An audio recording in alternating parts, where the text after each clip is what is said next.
जिसका इतना मलिन अंतःकरण है कि भगवान के अस्तित्व पर प्रश्न कर रहा है, उसको कैसे उत्तर दे?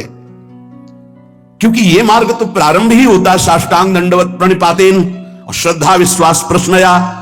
उसको भगवान के अस्तित्व का भी संशयात्मक भाव है। कैसे? अब कोई यहां तर्क करने आवे तो तर्क के लिए थोड़ी गुंजाइश है। यहां तर्क के लिए कोई साधु महात्मा थोड़ी अपना समय दे रहा है कि वो दिग्विजयी होने के लिए कोई प्रकांड विद्वता का झंडा गाड़ने के लिए बैठा हो। अरे वो अपने आराधक भाव से आराध्य देव में सदैव डूबा हुआ है, कृपा करके तुम्हारे को समाधान देने के लिए अवसर दे रहा है, ना कि किसी वस्तु, व्यक्ति, यश, कीर्ति, प्रणाम नमस्कार की चाह है। भगवान के अस्तित्व, कैसी मलिनता बढ़ रही नवीन अवस्था के बच्चों में, भगवान के अस्तित्व पर प्रश्न उठ रहा है। पिता का सही परिचय केवल माता बता सकती है, ना तो कोई पड़ोसी बता सकता है, ना कोई रिश्तेदार, ना कोई नातेदार, ना कोई भी, और ना तुम ही जान सकते हो तुम्हारा पिता असली में कौन, केवल मां जानती है। भगवान के अस्तित्व का परिचय प्राप्त कराने की सामर्थ्य केवल सदगुरुदेव में है, केवल भगवान में है। सोई जाने जे देव जनाई, तो सदगुरुदेव प्रदत्त नाम मंत्र उपासना में लगो, अस्तित्व का प्रश्न नहीं करना पड़ेगा, अपने आप जागृत हो जाएगा। उपासना नहीं करोगे तो यह समझ में नहीं आएगा कि भगवान है भी कि नहीं है।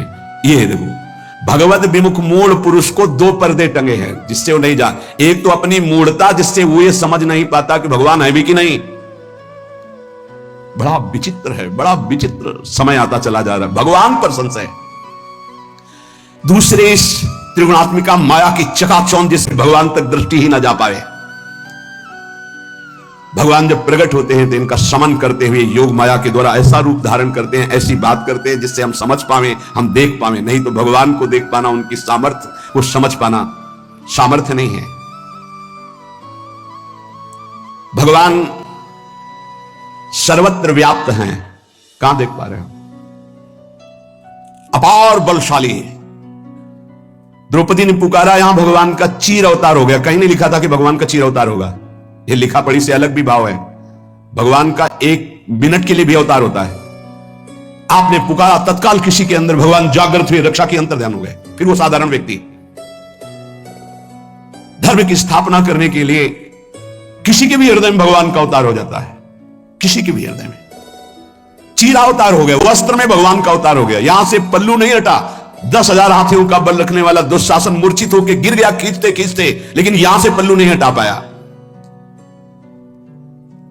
भगवान अपने ऐश्वर्य को, अपनी सामर्थ्य को कम करके प्रकट होते हैं, इसी योग माया से ढककर। सामर्थ्य नहीं किसी की भगवान को देख सके संपूर्णतया। इसलिए आज तक कोई ऋषि मुनि संपूर्णतया जब बात आती है तो ऐसे हाथ उठा देते हैं। वेद भी जिनको नेति नेति कहते हैं, तो फिर जो जितना ज्ञान होता है वेद से ही होता है, मूल सबके वेद हैं।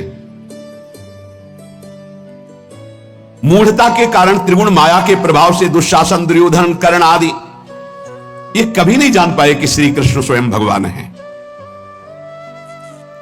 और ये भी नहीं जान पाए कि जिसके पक्ष में श्री कृष्ण है उनका ये यहां से पल्लू नहीं हटा पाए, तो हम क्या बिगाड़ सकते हैं? पर अपनी मूढ़ता से भगवान संधि कराने गए थे तो भी नहीं माना। अपनी मूढ़ता का आरोप करके भगवान को नहीं माना। भगवान गए थे संधि कराने, फिर भी नहीं, सर्वनाश हो गया। जीव की यही दुर्दशा है।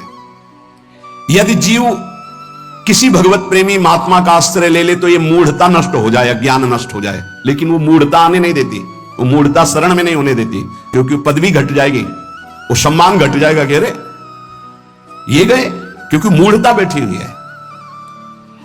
वो स्वयं दूर नहीं कर सकता। मूढ़ता दूर करने के लिए भगवान के प्रेमी महाभागवत जन विराजमान। संसर्ग मात्र से मूढ़ता का नाश, दरस परस अघनाश, बास निज संग करो दिन। संत दर्शन, संत संभाषण मात्र से मूढ़ता का नाश, और उनकी आज्ञा पे चल देने पर परमात्मा तत्व का बोध, भगवान का साक्षात्कार। भगवान के दर्शन तभी होते हैं जब भगवान के प्रेमी जन आप पे रीझ जाए और भगवान अपनी माया का पर्दा हटा दे, तब होते। इसलिए कहा गया भगवत कृपा से भगवत साक्षात्कार होता है। साधना करते करते जब हम रोने लगते हैं, रुदुषुश्रम राजन कृष्ण दर्शन लालसा, तो रीझ जाते हैं, पर्दा हटा देते हैं और दर्शन दे देते हैं। अपना ज्ञान मिटाना, अब अज्ञान, जैसे हमारे मल भरे हाथ दोनों हैं, अब हम इनको कहां धोएं? कोई निर्मल हाथ वाला निर्मल जल से डाले तो हम धुल जाए। ऐसे हमारी मूढ़ता छा गई। यदि भगवान की कृपा से परम विवेकवान ज्ञानी भगवत प्रेमी महात्मा गुरुजन मिल जाए, हमारी श्रद्धा बन जाए, तो हमारी मूढ़ता नष्ट हो जाए। जो अपनी मूढ़ता का नाश कर चुके हैं, भगवत प्रेमी महात्माओं का संग करते हैं, भगवान की उन पर विशेष कृपा होती तो वो दर्शन नहीं लीला में प्रवेश पा जाते हैं, वो लीला को देख सकते हैं, अनुभव कर सकते हैं। बिना भगवान की कृपा के इस माया का पर्दा नहीं हटता, और माया का पर्दा नहीं हटता तो फिर भगवान का भाव ही नहीं रह जाता। ऐसी विचित्र माया। अवतार का अर्थ है नीचे उतरना। भगवान इतने महान अपने जनों को आनंद देने के लिए अवतरित होते हैं, नीचे उतरते हैं। भगवान के समान सिर्फ भगवान है। कोई भी साधु महात्मा ऋषि मुनि साधना करके ऊपर उठता है, हमारे भगवान अपनी महिमा से नीचे उतरते हैं। इसीलिए बूंद तब तक बूंद ही रहेगी जब तक समुद्र में लीन नहीं हो गई। समुद्र में लीन हो गई तो अब बूंद नहीं रहा, सिंध हो गया वो। लेकिन अलग रहकर वो बूंद बूंद ही रहेगी, ध्यान रखना। सिंधु में समा गई तो वो सिंधु हो गई बूंद। ये बूंद है, जब तक ये बूंद सिंधु में नहीं समा जाते तो बूंद ही रहेंगे। साधना से, तपस्या से, योग से ऊपर उठा जाता है, और हमारे भगवान कृपा करके नीचे उतरते हैं, अवतार लेते हैं। सच्चिदानंद स्वरूप परमात्मा अपने अनन्य भक्तों के लिए अवतार लेते हैं, उनको सुख देने के लिए, अत्यधिक कृपा करने के लिए, उनके साथ खेलने के लिए, उनके साथ वार्ता करने के लिए वो छोटे बनकर अपनी महिमा से उतर कर आते हैं। दूसरे लोगों को प्रभाव या महत्व तो बड़े होने पर होता है, पर हमारे भगवान का प्रभाव और महत्व छोटे होने पर हुआ। भगवान जितना छोटे बन गए उतने ही प्रभाव। इतने बड़े भगवान अपने भक्त के चरण चाप रहे हैं, अपने भक्त के रथ को हाँक रहे हैं, अपने भक्त के लिए नौकर बने हुए हैं, उतरते हैं। उनकी महिमा ये है। और यहां जो जितना बड़ा होता है उसका प्रभाव होता है। अनंत होकर भगवान सीमित रूप धारण कर लेते हैं। नंद नंद असीम व्याप्त अनंत ब्रह्मांड उसके एक रोमकूप में है, ऐसा महान है वो। दिखरावा माते तीन अद्भुत रूप प्रचंड रोम रोम प्रतिलागे कोटि कोटि ब्रह्मांड। एक एक रोम में करोड़ करोड़ ब्रह्मांड। कैसे इनको पता चलेगा जो मूढ़ आत्मा है कि भगवान क्या है? अरे बहुत ही विचित्र है। पहले तो एक शिशुपाल था, यहां गली गली शिशुपाल पैदा हो रहे, पर वो केवल भगवान में ही तन्मय था, इसलिए भगवत प्राप्ति हो गई। ये विषयों में तन्मय होकर के भगवान के प्रति अस्तित्व का ही ये बड़ा शोक का विषय है कि आज की समाज भगवान पर अस्तित्व पर संशय हो रहा है। कितनी बड़ी मलिनता कलयुग ने डाल दी। भगवान अनंत ब्रह्मांडों को अपने एक रोमकूप में धारण, ब्रह्मांड निकाया निर्मित माया रोम रोम प्रतिवेद कहे। भगवान की असीम अनंत कृपा होती तब वो अवतार धारण करते जन साधारण को दर्शन देने के लिए। जिसके सामने जैसी सामर्थ्य होती वैसे ही सामर्थ्य रखकर भगवान प्रकाशित होते हैं। जो बिल्कुल भोला भाला होता है उसके साथ बिल्कुल भोली वैसी लीला करते हैं। जो बहुत प्रवीण होता है उससे परम प्रवीण होकर के, ग्वाल बाल है तो कभी वो घोड़ा घोड़ा खेलते तो भगवान उनके ऊपर चढ़ते, कभी वो भगवान के ऊपर चढ़ते, वो घोड़ा बने हुए हैं। ये देखकर बड़े बड़े ब्रह्म ऋषियों के दिमाग चकरा जाते हैं कि जो ध्यान में आने वाले नहीं उनके साथ। तभी तो ब्रह्मा जी की भी बुद्धि काम नहीं की। जब ऐसे बुलाया सखा ने अपने मुंह की छाछ उनके मुख में डाल दी तो लगा ये ब्रह्म है। तब परीक्षा की भावना आ गई और बछड़ों को सखाओं को अपहरण कर लिया। फिर जब देखा वही स्वयं ब्रह्म सखा और बछड़ा बना हुआ खेल रहा है। भगवान के प्रभाव को जानने वाले ज्ञानी महात्मा लोग तो अपने उस आत्मस्वरूप प्रभु में मस्त रहते हैं, पर भक्तों के लिए भगवान साधारण से साधारण लीला उनके साथ करने में नहीं सकुचाते। भक्तों पर विशेष कृपा भगवान की होती है। ज्ञानियों के आत्मस्वरूप भगवान है, लेकिन भक्तों के पर्सनल उनके जैसे हैं। बड़े बड़े ऋषि मुनि योगी तपस्वी संत महात्मा भगवान की लीलाओं को जानकर आश्चर्यचकित होते। वही भगवान अपने अंतरंग भक्तों के साथ ऐसे खेलते जन साधारण की तरह। ऐसी लीला आप त्रिभुवन में कहीं नहीं सुनेंगे। एक ब्रजवासिनी नववधू को गोपी ने कहा, वयोवृद्धा गोपी ने, कि 11 छबरिया यहां गोबर डालना, उपला बनाना है। और ज्यादा पढ़े लिखे तो थे नहीं, एक भरा सोचा भूल जाऊंगी तो उधर आ रहे थे लालजू महाराज, तो बुलाया, कान्हा खड़ा के 1 टिक्की 2 टिक्की, जब 11 टिक्की हो गई बोले हाँ 11 छबरिया, जाओ ये पर ब्रह्म परमात्मा है ब्रज का। 11 छबरिया गिनने के लिए चेहरे पे गाय के गोबर की 11 से टिक्की लगा। कैसे बड़े बड़े ब्रह्म ज्ञानी। गाय चराते समय, ग्वाल बाल खेलते समय ऐसे ऐसी बातें कर रहे कि बड़े बड़े जो इनके प्रभाव को जानने वाले बुद्धि काम नहीं करती। भगवान महान बलशाली राक्षसों को चुटकी में एक क्षण में मिट्टी में मिला देते हैं, नष्ट कर देते हैं। और छोटे छोटे बालकों से डरते हैं, कन्हैया तू दांव नहीं देगा, चल आज से तुम्हें खेल में सम्मिलित नहीं करेंगे, बाहर निकल। कान पकड़ते हैं, रोते हैं, कहते हैं नहीं खेल में वही, और उन्हीं के बीच में अगासुर बकासुर बड़े बड़े बलशालियों को चुटकी में मीस के फेंक देते हैं। सखाओं को थोड़ी लगता है ऐसा कुछ, मेरा कन्हैया है। भगवान ऐसी लीला करते हैं जैसे कोई विद्वान पिता है और जब बालक उसका लड़खड़ाती वाणी में बोलता है तो वो ऐसे ही बोलता है। तो तुतला के बालक की जैसी बोलता है तो तुतला, वो बड़ा विद्वान है, पर वो बालक को प्रसन्न करने के लिए। ऐसे ही मेरे श्री भगवान अपने भक्त की क्षमता के अनुसार वैसे रूप, वैसे ही लीला, वैसे ही संभाषण, वैसे ही खेलते हैं। श्री भगवान कहते हैं, हे अर्जुन, यदा यदा हि धर्मस्य ग्लानिर्भवति भारत अभ्युत्थानम अधर्मस्य तदात्मानं सृजाम्यहम्। हे भरतवंशी अर्जुन, जब जब धर्म की हानि और अधर्म की वृद्धि होती है तब तब मैं अपने आप को साकार रूप में प्रकाशित करता हूं, वैसे मैं सर्वत्र व्याप्त हूं। यदा यदा हि धर्मस्य, धर्म की हानि और अधर्म की वृद्धि जब होती है तो भगवान को बेचैनी होने लगती है।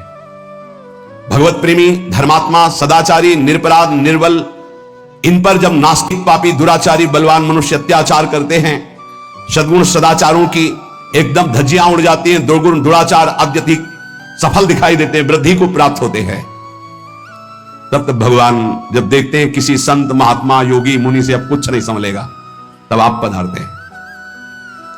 तब जब आवश्यकता पड़ती तब तब भगवान अवतार लेते हैं। एक युग में जितनी बार आवश्यकता और अवसर प्राप्त होता उतनी बार अवतार लेते हैं।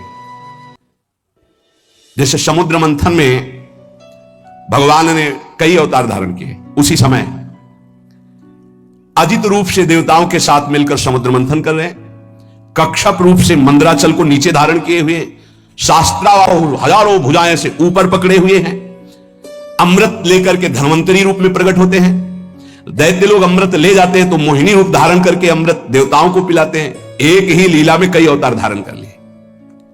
अधर्म की वृद्धि और धर्म का ह्रास होने का मुख्य कारण है नाशवान पदार्थों की ओर आकर्षण। जैसे केवल माता पुत्र पैदा नहीं कर सकती, पिता का संयोग अत्यंत आवश्यक है, ऐसे ही ये प्रकृति स्वयं रचना नहीं कर सकती, इसमें पिता परमात्मा की आवश्यकता। उसी के संयोग से ये संपूर्ण ब्रह्मांडों की रचना हुई है। प्रकृति और परमात्मा यही असली माता पिता हैं सबकी सृष्टि के। ये जो शरीर देख रहे हैं, जितनी रचना देख रहे हैं, ये दो से बना हुआ है, परमात्मा तत्व और प्रकृति के द्वारा। हर जगह आपको दो मिलेंगे, कोई ऐसा कण नहीं जहां दोनों हो। सब जगह परमात्मा तत्व व्याप्त है, कोई जगह से, मुर्दे में भी व्याप्त है। मुर्दे में वेन के शरीर को मथा तो भगवान निकल आए, पृथु भगवान का अवतार हो गया। खंबे से भगवान नरसिंह रूप में निकल आए। धन्ना जाट को भांग का सिलबट्टा दिया था, उससे भगवान प्रकट हो गए। कुत्ते से नाम दे, भूत से भगवान, कोई ऐसी जगह नहीं जो भगवान ना। और प्रकृति, ये जितना हमारे नेत्रों से दिखाई दे रहा, मन से सोचा जा रहा, सब प्रकृति के अंतर्गत है। गो गोचर जहां लगु मन जाई, सो सब माया जानो भाई, दो से ही बना हुआ है। बिना परमात्मा तत्व के प्रकृति कुछ नहीं कर सकती। जैसे हाइलोजन है, बिजली से ही चमकेगा, इसमें चाहिए बिजली, पावर चाहिए, बिजली गई अंधेरा छा जाएगा। ऐसे प्रकृति एक यंत्र है, करण है, पर इसका कारण परमात्मा है। जितना जड़ चैतन्य सुंदर दिखाई दे रहा है, इसकी सुंदरता में श्री कृष्ण ही विराजमान है। परमात्मा और प्रकृति दोनों से ये बना हुआ है। वो अविनाशी, निर्लेप, और ये विनाशी, परिवर्तनशील। प्रकृति का जितनी रचना है वो क्षण क्षण नाश को प्राप्त होता रहता है, बदलता रहता है। वो एक रूप कभी नहीं रह सकता प्रकृति का, और परमात्मा कभी परिवर्तनशील नहीं होता, सदैव एक रूप रहता है। ऐसे ही भगवान का अंश जो, वो एक रूप अविनाशी चैतन्य घन, और ये शरीर सब परिवर्तनशील। ये पहले नहीं था, बाद में नहीं रहेगा, अब भी नहीं है, ये बदल रहा है एक एक क्षण। किंचन मात्र भी अपने स्वरूप में परिवर्तन नहीं हो परमात्मा, जिसका परिवर्तन वो प्रकृति। किंचन मात्र एक रस नहीं रह सकती, परिवर्तन ही परिवर्तन। जब कोई अनित्य, उत्पत्ति विनाशशील प्राकृत पदार्थों से सुख भोग की इच्छा करता है तो उससे पाप बनने लगते हैं, पतन होता है। और ऐसे जिनका हृदय पतन हो जाता है, वो भगवान और भगवान के वाक्यों को स्वीकार नहीं करते, पापात्मा पुरुष। जो पे दुष्ट हृदय सोई होई, मोरे सन्मुख आव की सोई, पापवंत कर सहज स्वभाव, भजन मोरते भाव न खाओ। जहां अधर्माचरण बढ़ने लगा, पापाचरण बढ़ने लगा, कलह विद्रोह दोष व्यभिचार नाना प्रकार के बढ़ने लगे, तो फिर भगवान उसको रोकने के लिए, अगर किसी ऋषि मुनि के अंदर बैठकर काम चल जाता है तो भगवान ऐसा भी करते हैं। ऋषि मुनि के अंदर बैठकर काम चलने का मतलब, कोई भी ऋषि मुनि पाप को नष्ट करके उसको सौहार्द भाव, सत्य भाव में स्थित करता है, कभी वो पापी को नष्ट नहीं करता। ध्यान रखना, यह है काम चलना। अगर परिवर्तन हुआ तो हुआ, और नहीं हुआ तो अब वहां भगवान परिवर्तन करने के लिए नहीं आते। फिर परित्राणाय साधूनाम विनाशाय दुष्कृताम, साधु दुष्कृति का विनाश करके उसके अंदर साधुता भरता है। जब तक भगवान की महिमा कृपा अंदर रही तो वो ऐसा विस्तार करता है। जब भगवान देखते हैं अब यहां भी काम नहीं चलेगा, न मंत्र से न उपदेश से अब काम नहीं चलता हमारे साधु महात्माओं का, इनकी तपस्या बड़ी है, इनका रुद्र रूप बड़ा है, तो फिर भगवान स्वयं अवतरित होते हैं उनको साधुता देने के लिए नहीं, विनाशाय दुष्कृताम, दुष्कृत करने वालों का विनाश करने के लिए प्रकट होते हैं। सतयुग, त्रेता युग, द्वापर युग, कलयुग, इन चारों युगों में देखा जाए तो धर्म का क्रमशः ह्रास होता चला जाता है। जब धर्म का संपूर्ण ह्रास होने लगता है किसी भी युग, भगवान अवतरित हो जाते हैं। तदात्मानम सृजाम्य हम, जब जब धर्म हानि और अधर्म वृद्धि को प्राप्त होता है तो भगवान अवतार धारण करते हैं। कई अवतारों के स्वरूप हैं कारक महापुरुषों के रूपों में, जीवन मुक्त महापुरुषों को भेज देते, जाओ संभालो। जैसे एक समय बड़े बड़े महापुरुष एक साथ प्रकट हुए, अलग अलग प्रांतों में प्रकट हुए, संभाल रहे हैं, हर जगह अपने अपनी सीमा में भक्ति का प्रकाश करके अधर्मियों की वृत्तियों का परिवर्तन कर रहे हैं। जब ऐसा भी होता है कि कारक पुरुषों से काम नहीं चले, भगवान फिर स्वयं अवतरित होते हैं।